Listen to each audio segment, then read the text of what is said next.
Good evening. We've reported for months about how the president downplayed the coronavirus, said it would disappear, that it was under control. Well, tonight you'll hear confirmation of all that reporting and far more than that. You'll hear the president admitting he downplayed the virus. He knew it was far more deadly than he let on, and he knew it far earlier than the public. People say lives have been lost, but they haven't been lost. They're dead. 190,000 Americans are dead. And the president lied to us when it really mattered, when action could have been taken based on the information the president had that would have saved lives. And in case you're wondering how many lives, the number is simply heartbreaking. Researchers at Columbia University estimate that instituting social distancing just 1 week sooner would have prevented at least 36,000 deaths. 2 weeks sooner could have prevented 84% of all fatalities. In a moment, you'll hear the president's own words taken from many conversations at key moments over many months with the Washington Post's Bob Woodward. And yes, those conversations were recorded, and you'll hear them. What's more, everything you'll hear him say tonight, he volunteered, including his warning to Woodward, but not to the public, that COVID was transmitted through the air and far deadlier than the flu. He said it during what's come to be known as the lost month, when he could have mobilized the government and the public and, as you saw, saved lives. He could have, but didn't. February 7th is when he said that to Woodward, the beginning of what was the lost month. And now he's saying he was downplaying the threat to avoid a panic. That's what he's saying today, as if we've all simply forgotten those rallies he held at the time, and everything else he was saying about not wanting his numbers to go up. Whatever the president's motivation, the fact is, hearing the truth didn't panic the people of South Korea, which has seen just 21,000 cases and only 344 deaths in the last 6 months. No one panicked in Germany or in Canada, 2 other countries that have done far better than we have. Still, the president now says he did what he did in service of the greater good, which is also what he told Bob Woodward back in March. He didn't want to panic people. You'll hear it straight from the president tonight, as well as his thoughts on, quote, my effing generals, as he calls them. And you'll also hear for the first time the audio of the president talking about a secret nuclear weapon system that he claims we've been developing, and more. And all the pages of Woodward's new book, Rage. CNN special correspondent Jimmy Gangel will be guiding us through all the key aspects of it tonight, starting with the president, the virus, and the truth. So, Jamie, what was the president telling Bob Woodward? Talk about what he was telling him about the coronavirus in early February. So this is February 7th, Anderson, when, we were thinking about the virus in China. This was very, very early on. And just to point out, the president agreed to this being taped. All of these 18 interviews were recorded. And what he says is he gives Woodward striking detail about how much he knew but wasn't telling the public. Here's part of the interview. And so what was President Xi saying yesterday? Well, we were talking mostly about the virus, and I think he's going to have it in good shape, but, it's a very tricky situation. Indeed. It goes through air, Bob. That's always tougher than the touch. The touch, you don't have to touch things, right? But the air, you just breathe the air. That's how it's passed. And so that's a very tricky one. That's a very delicate one. It's also more deadly than your strenuous flus. People don't realize we lose 25,000, 30,000 people a year here. Who would ever think that, right? I know, because it's pretty amazing. And then I say, well, is that the same thing? This is more deadly. This is 5 per. This is 5% versus 1% and less than 1%. So this is deadly stuff. So Anderson, so much of what he said there is striking because we did not know this at the time, but I want to point to 2 things. First, that it was airborne. This coming from the president, who is still mocking people who wear masks. And second, that he understands that it is so much more deadly than the normal flu because during the same period of time, he's absolutely saying, oh, it's just another flu. So it's just a striking contrast to what he's saying publicly. Yeah, and it's saying that it's acknowledging airborne, and which was, discussed, questioned, but not known for sure at the time. The president knew, and far deadlier than the flu. He was having rallies, indoor rallies after this with no social distancing, no masks. Very different than what the president was saying publicly about the virus at the time. Right, absolutely. So just to remind people, to give it some context, we've put together some sound of exactly what the president was telling the public when he was saying something quite different to Bob Woodward. Here's that. And I think the virus is going to be fine. You know, in April, supposedly it dies with the hotter weather. And that's a beautiful date to look forward to. We have it very much under control in this country. People are getting better. They're all getting better. There's a very good chance you're not going to die. In fact, we're very close to a vaccine. This is a flu. This is like a flu. Of the 15 people, the original 15 as I call them, 8 of them have returned to their homes. We're going down, not up. We're going very substantially down, not up. And again, when you have 15 people, and the 15 within a couple of days is going to be down to close to 0, that's a pretty good job we've done. It's going to disappear. One day it's like a miracle. It will disappear. Well, it hasn't disappeared, and Woodward's book paints just a devastating portrait. He has so many details about a January 28th top secret briefing where the president is told all of this, and he just describes it as a betrayal of trust. In March, the president told Woodward he wanted to downplay the virus to the American people. Right, so first we have February 7th, where he gives Woodward all these details. Then on March 19th, in another interview that was recorded, he says 2 things that are pretty shocking. First, remember, he kept saying that young people wouldn't be affected by this. Children, even in August 5th, I think he said, children are immune. So he tells Woodward something quite different. And then in the second part of this, you hear him admitting that he is concealing this. Here's the tape. Now it's turning out it's not just old people, Bob, which is today and yesterday. Some startling facts came out. It's not just older Exactly. people, to plenty of young people. So, What's going on in give me a moment of talking to somebody, going through this with Fauci or somebody who kind of, it caused a pivot in your mind, because it's clear just from what's on the public record that you went through a pivot on this to, oh my God, the gravity is almost inexplicable and unexplainable. Well, I think, Bob, really, to be honest with you, Sure, I want you to I be. wanted to always play it down. I still like playing it down Yes, because I don't want to create a panic. But I understand this wasn't just about panic. First of all, as you pointed out earlier, plenty of other countries dealt with this. Nobody panicked. If you want to talk about panic, 190,000 Americans dead. That's a much bigger thing. Americans dealt with 9/11 after Pearl Harbor. They dealt with World War II. To say that this was about preventing panic or calming people down is simply outrageous. It's no secret that the president and Dr. Fauci have often disagreed publicly when it comes to the virus. Fauci is basically, it seems like, been sidelined. What does Dr. Fauci tell Woodward about his views on the president?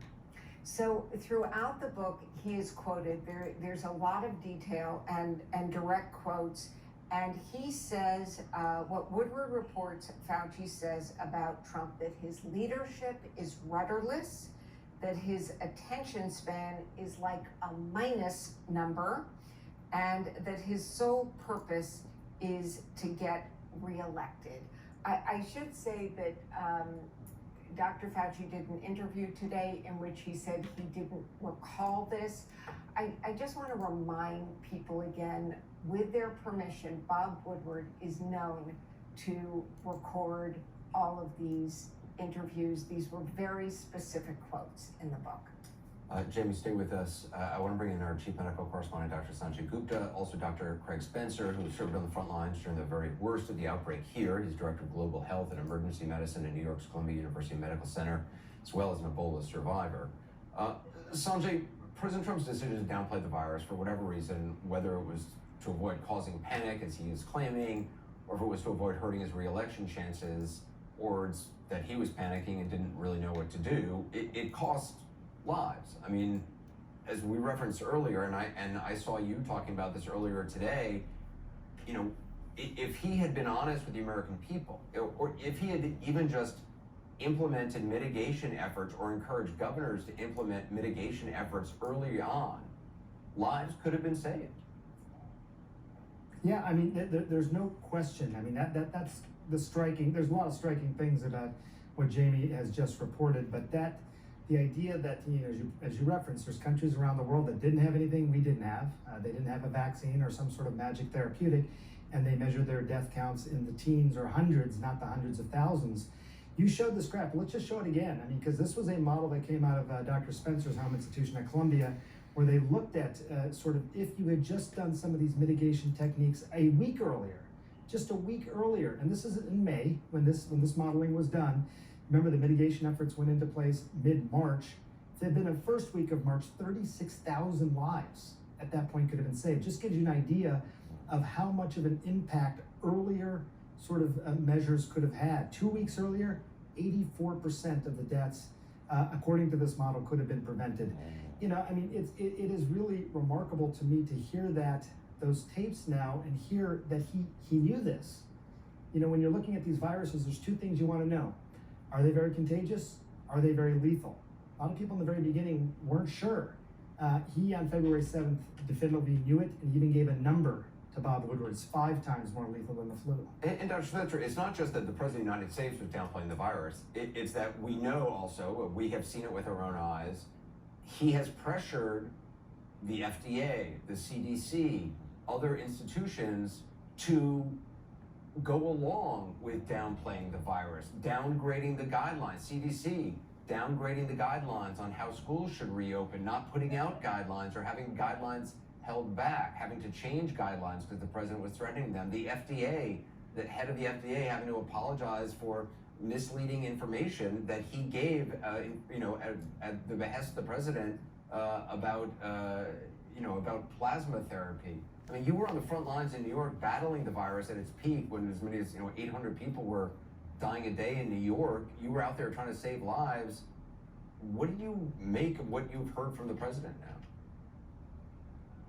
To be honest, Anderson, I'm furious because we want to talk about panic and wanting to reduce panic. I think of the panic of every single family I called on FaceTime to let them know their family member was dying or had died.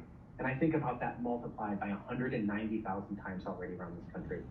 As a frontline provider, I'm furious because many of those deaths didn't need to happen if we took the right steps early on and got prepared like we needed to, and the president clearly knew we needed to.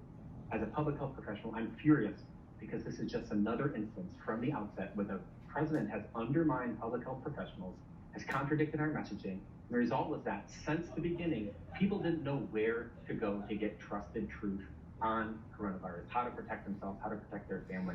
It created a situation where people were just misled, given misinformation, and quite honestly, as a public health person, a public health professional, the lies and the mistruths that are coming from the president's mouth and the president's Twitter feed on a near daily basis are almost impossible for us public health professionals to keep up with and correct.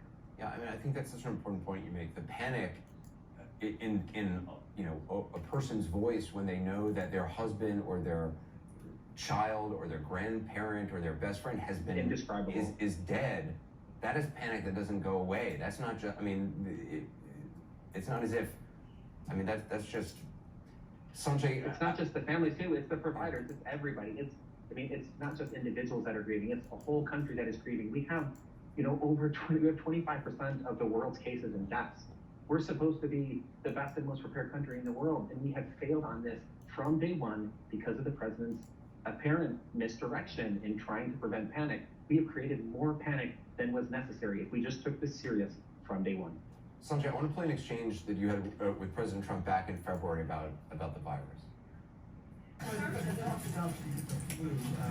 comparison to the coronavirus, flu has a fatality ratio of about 0.1%. Correct.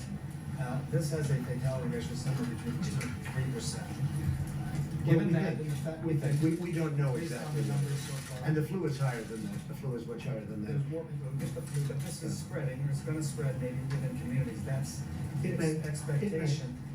Does does that worry you? Because that seems No. to be what worries the No, American because people. we're ready for it. It is what it is. We're ready for it.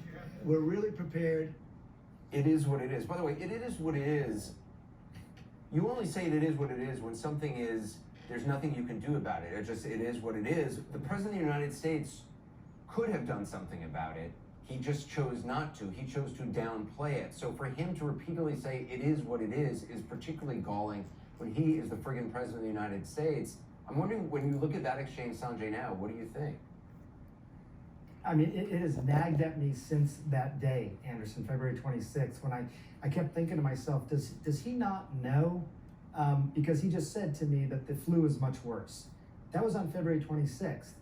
You just heard the tape from February 7th where he clearly conceded this coronavirus was far more lethal than the flu, and he again even gave a number, 5 times more lethal than the flu.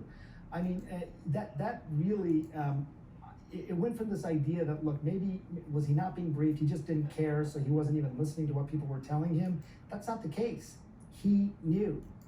And at that time, and many times since then, he has lied about this. He knows the truth. He lied about this. And as you know, Anderson, I don't say that lightly, but that is definitely the case here. And I should point out as well, we're talking about this a little bit like it's in the rearview mirror.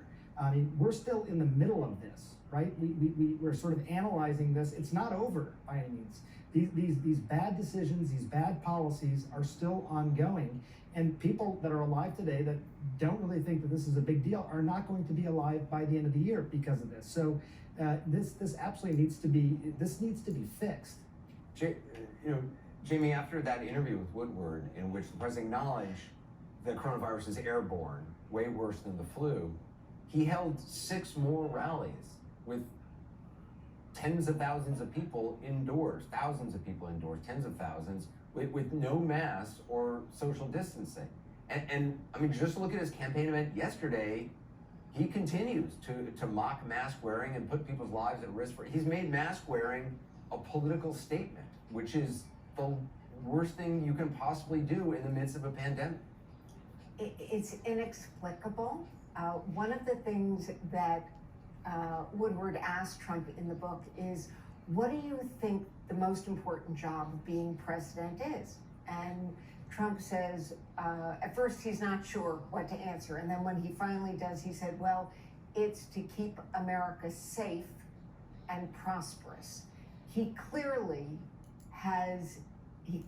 knew a lot about this. He didn't keep America safe. He continues down that road with these inconsistent messages, with, mocking masks. But I just want to point out the second thing he said is to make America prosperous. And when I first heard the tape and he said he didn't want panic, what I really thought was that he was panicked about the economy and getting reelected. Right, which is, I mean, he has repeatedly said early on, remember when he went to the CDC, I think it was, and he said the thing about, anybody who wants to test can get one. He talked about my numbers, meaning his as if the number of people infected in the country were a barometer on him, and he didn't want his numbers to go up. Dr. Spencer, thank you for everything you've done and continue to do, and for being with us tonight. Sanjay as well. I'll see you tomorrow night for our next edition of our CNN Town Hall, Coronavirus Facts and Fears. Jimmy Gangel will come back to you in our next segment. I want to turn now to CNN Jim Acosta at the White House. Jim, talk about the president's explanation for downplaying the virus, even when he knew it was airborne and how deadly it was. Well, you were talking about it a few moments ago, Anderson. The president was asked about these excerpts earlier today, and he said at one point that he wanted to be a cheerleader, that he didn't want to create panic. Anderson, he hasn't been a cheerleader, he's been a misleader. Not giving people the opportunity to prepare to deal with this virus is essentially what this president is guilty of tonight, in the name of not wanting people to panic. Anderson, you mentioned some of the things just a few moments ago, the rallies, the masks, and so on. Remember, during the spring, the president was urging his supporters to essentially storm state houses across the country and demand that their states be reopened. The president did that with the full knowledge that this virus was worse than the flu, more deadly than the flu. He was saying to Bob Woodward, as Jamie Gangel has been reporting, that this virus is not only dangerous for elderly people, but for younger Americans, and yet the president has been advocating children to go back to the classroom. And so the president tried to put up this excuse today that he didn't want people to panic. That's been echoed by Trump advisors, people inside the White House I've spoken to all day long, but that just glosses over months and months of lies, Anderson. Yeah, Winston Churchill, the dawn of, the beginning of World War II didn't say, oh, there's no way the Germans are gonna come. There's no way they're gonna, there's no way they're gonna fly planes over and bomb us. There's no way, don't worry about this. It's just gonna end. True leaders rise to the occasion and are honest with people, and you know what? American citizens can handle the truth. It's stunning to me that anybody would accept a president saying, oh, well, we just didn't want to panic people. Yeah, you don't want to scream lies in a crowded theater, which essentially, frankly, this president has done many times in front of a large auditorium. That's right. But honesty and telling the truth, you know what? Americans have been through tough times before and rise to the occasion. And Anderson, it's so much worse than that, because he lulled half of this country into a false sense of security. He told his own supporters, millions of Trump supporters around the country, that the scientists aren't to be trusted. I mean, remember, Dr. Fauci has said on repeated occasions, Dr. Anthony Fauci, who was on the task force, said on repeated occasions that he and his family have received death threats, that they're being harassed because there are so many people whipped up in this mode of hostility against public health experts and scientists in this country. He's brought people out to rallies and had them sign waivers, essentially signing their good health away to coax them into rallies so he can run his re-election campaign the way he sees fit. And Anderson, he is subjecting these people time and again to the coronavirus. We had a rally, for all intents and purposes, on the South Lawn of the White House for his Republican National Convention speech. On the South Lawn of the White House, as you remember, Anderson, people were sitting shoulder to shoulder, even though the president privately was saying to Bob Woodward he knew that this was a deadly virus. And 6 indoor rallies, correct me if I'm wrong, after saying to Bob Woodward that it's airborne and far deadlier. And that's just in the early weeks of the pandemic. Remember, there was that interim period where he didn't have rallies, and then there was the rally in Tulsa and these airport hangar rallies since then. And so tens of thousands of people have been exposed at his own events. Jim Acosta, appreciate it. Thank you. Perspective now from CNN chief political analyst Gloria Borger, CNN political analyst Carl Bernstein, who in addition to being a legendary investigative reporter and author is also the legendary other half of Woodward and Bernstein, also CNN's Abby Phillip. Gloria, the president's justification downplaying the virus didn't want to create panic, fear, and he added today the last thing he wants to do is show fear. Fear is the Trump campaign strategy. I mean, that is, he told Woodward himself for the last book that real power is fear. That was the title of the last book. Yeah, and he's running on fear in this campaign, talking about the mobs in major urban areas, trying to tell people. So provoking fear and stirring fear is fine when it suits his ends. Well, of course, totally. And I don't buy the argument, oh, I didn't want to create panic. This is a president. It was very revealing to me today when he had his little press conference and he said, leadership is about confidence. And what he really meant, I think, if you read between the lines, is he didn't want to appear to be weak. The worst thing you could tell Donald Trump is you're weak. And he didn't want blame, because what he was thinking about was, they're going to blame me, and I've got to get reelected, and I don't want to shut down the economy, and I don't want to do the things that perhaps science is telling me that I ought to do. So I'm going to look like I'm in control, even though it could cost people lives. I mean, it is transactional to the nth degree, and it is outrageous for a president of the United States who, as Jamie was saying before, says he wants to keep the country safe and prosperous. But you can't keep the country prosperous unless you keep the country safe. And that is what he totally advocated his responsibility here. Carl, certainly a lot of people wondering why the president would talk to Bob Woodward. Woodward had already come out with a book that the White House, quibbled with, and yet, I guess some within the White House suggested the president shouldn't do it. Are you surprised that Woodward got the president to commit to 18 on the record interviews? And what do you make of the significance of what we heard so far? I'm not surprised, because Trump regretted not talking to Woodward, or he said he regretted not talking to Bob after the last book. And Trump is always thinking that he can charm anyone. Well, he's not going to charm Bob Woodward. He's not going to charm a great reporter who is going to go and check everything out and who is going to talk to dozens and dozens of the president's aides and find out what the real truth is. But let's just take a deep breath here about what we just heard on those tapes. These are the ultimate smoking gun tapes in our history.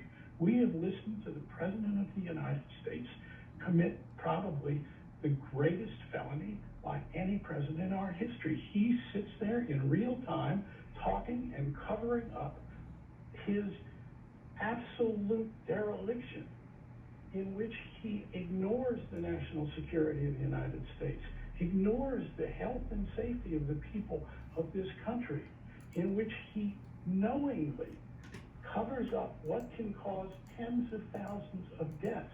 There's never been a stunning moment captured on tape by a leader. These aren't the Watergate tapes.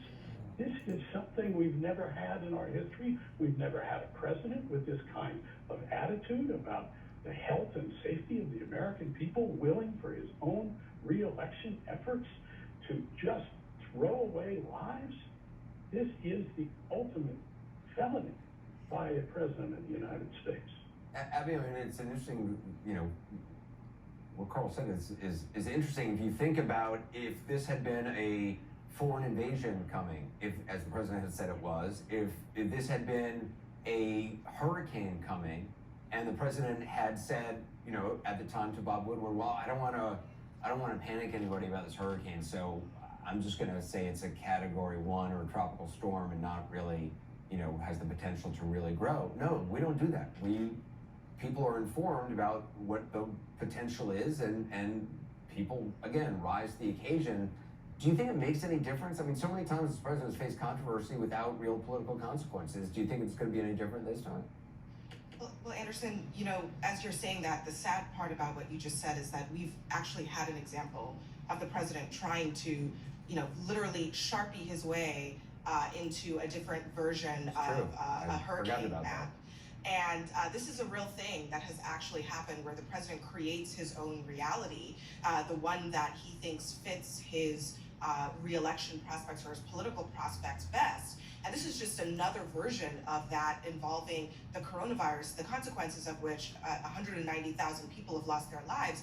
But as far as whether this matters, I mean, speaking to people around the president's campaign, in his campaign, they kind of basically chalk this up to another bad news cycle, one of many, by the way, that he's had in several weeks, and that after a couple of days, a couple of weeks, this is gonna all blow away. This is the pattern that they are used to since going back to 2016, that there is a cycle of controversy and the president is able to either write it out or another controversy comes their way. What's different, though, about this is that this is a crisis that is going to be with the American people for a long time. This is a once in a 100-year event for this country. It will be written about in the history books. Indeed, this is the first version of the history books. And I don't think that it's something that's just going to blow away. This is what the election is going to be about. And I think this one really is going to stick. Gloria, President Trump had two campaign events yesterday, bringing together hundreds of people without masks, not social distancing. We know he holds rallies, he loves them, he feels like that was part of why he won in 2016. I don't know if that's an excuse or he just really loves to perform and, be able to tell the same stories he's told before and have people laugh. Do you think that's something, in the light of what he said on the Woodward tape, that, well, of course, I'm not even going to ask this question, will he continue to do it? Of course he's going to continue to do it, because he has no other... Yes. He's going to, look, don't forget, Anderson, this is a president who even recently, maybe it was last week, was retweeting conspiracy theories about the death toll from coronavirus, right, that it really wasn't as large as it is. So what's stunning is that I think in some bizarre way he was trying to impress Bob Woodward with what he knew, but by doing that, he set himself up, because it's very easy if you go over the timeline, as you've been doing and Jamie's been doing, that he was saying one thing to Bob Woodward to tell him, oh, I know all this stuff, and on the other hand, lying to the American public, lying to the public and saying, oh, it's just the flu, it's nothing else. And it's so striking, because of course he will continue it. Whether it'll make a difference in the election, we don't know at this point, but this is people's lives and their livelihoods here that he's playing with. And I think it may be accepted differently by the American public. You know, Carl, when former FBI Director Comey, James Comey, was testifying before the Senate Intelligence Committee back in 2017, he was asked about Trump's tweets suggesting that Comey should hope there aren't tapes of their conversations. Comey responded saying, "Oh Lordy, I hope there are tapes." The Woodward book and tapes don't give the president much room to deny anything. I mean, he's now sort of reshaping this as though he just didn't want to have panic. Do you think he's going to, I mean, what do you think he's going to do in the short term to get through this news cycle? Don't know he's going to be on Hannity at 9 o'clock tonight, so that's his usual default, is to go over to Fox News and spin out something. But I think this time we're also talking about something that is shocking even to Republicans in Congress. What happened with Richard Nixon was that finally the Republican leadership, after hearing the smoking gun tapes, went down to the White House, marched down to the White House, including Barry Goldwater, the 1964 nominee of his party to be president, and told the president he must resign because of the crimes he had committed.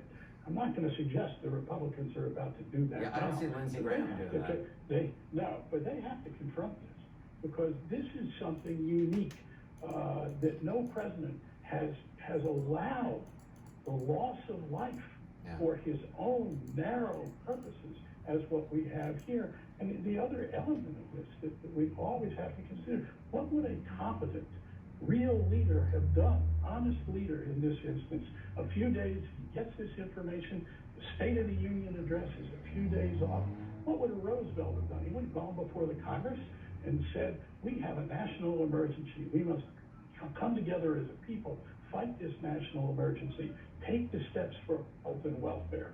And instead, we have the most devastating cover-up. Happily, it's recorded, this cover-up, on these devastating tapes. Bernstein, Abby Phillip, Gloria Borger, thank you. Jimmy Gangalin and Gloria are going to come back. Coming up next, the president's boast to Bob Woodward, no less, about a secret weapon that he says China and Russia have not heard about. Well, they maybe kind of have now. And later, Joe Biden's reaction to all this as we continue.